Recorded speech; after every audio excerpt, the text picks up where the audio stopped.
Olá, meus irmãos, a graça e a paz de Cristo Jesus. Em nome do Senhor Jesus, irmãos, me perdoe o barulho aqui, porque esses dias estão fazendo um calor terrível, então não tem como gravar aqui se não tiver um acompanhamento de um ventilador. Então, eu quero aqui compartilhar com meu irmão, com minha irmã, com meu amigo e com minha amiga alguns textos da Santa Palavra do Senhor, Palavra de Deus, que está aqui baseada na carta de Pedro, a carta do irmão apóstolo Pedro. Então, esta carta aqui, tudo que se identifica, foi Pedro que escreveu, foi aquele apóstolo chamado por Jesus, chamado por Cristo, está registrado nos evangelhos. Foram um dos primeiros apóstolos que Jesus chamou, qual tem o seu irmão André. Então aqui Pedro ele dá uma saudação, que é uma carta,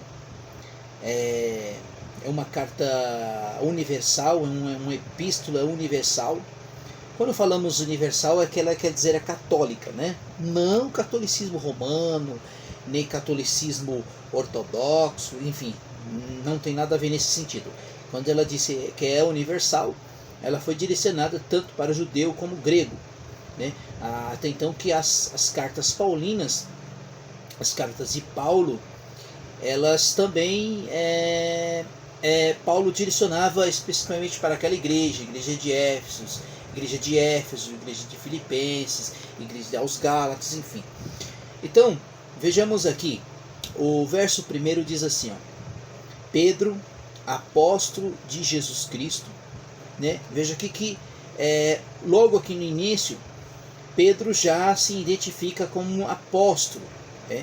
O termo apóstolo quer dizer enviado, que teve a sua comissão, Cristo Jesus, né? Que comissionou os apóstolos. Então nós entendemos que foram 12 apóstolos que Jesus chamou, exceto Judas, que se perdeu no meio do caminho. Depois, algum tempo depois, Jesus agora levanta Paulo, né?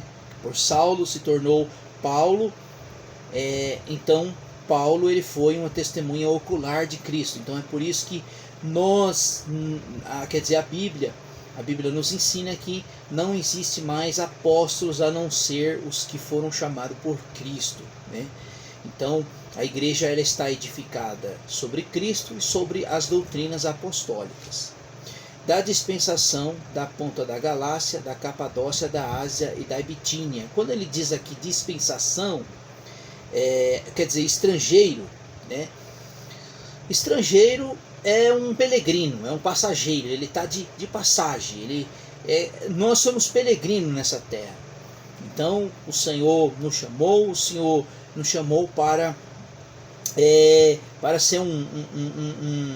para ser um dispenseiro da dispensação da graça. Deus nos chamou para a dispensação, né? O que é uma dispensação? Paulo vai falar sobre muito isso, sobre os dispenseiros de Cristo, né?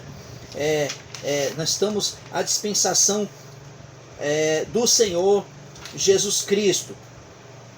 Verso 2: eleito segundo a presciência de Deus. O versículo 2: o que é eleito? Eleito é um escolhido, uma pessoa que o Senhor chamou. Então eu creio, eu acredito, né? Eu tenho convicção disso, que o Senhor me chamou para ser seu filho, fui introduzido na família de Deus por meio de Cristo Jesus, segundo a presciência. O que é presciência, irmão? Conhecimento de Deus, que Deus conhece todas as coisas antes de tudo criar, né? Vamos lá, a presciência de Deus Pai, e na santificação do Espírito, na obediência da aspersão do sangue de Jesus, graça, paz vos seja multiplicada. Veja aqui nesse versículo 2, você veja aqui, irmão, como a palavra de Deus é profunda, né? Nós pegamos aqui palavra por palavra, nós vamos aqui varar dias e dias falando de um assunto só. E veja aqui que ele fala da santificação do Espírito.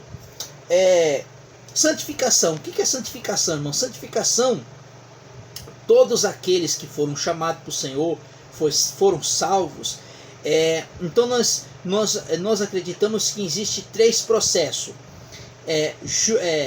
justificação, né?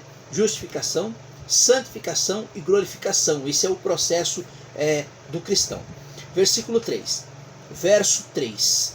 Bendito seja Deus Pai do nosso Senhor Jesus, que segundo a grande misericórdia nos gerou de novo a uma nova vida e esperança pela ressurreição de Jesus Cristo entre os mortos.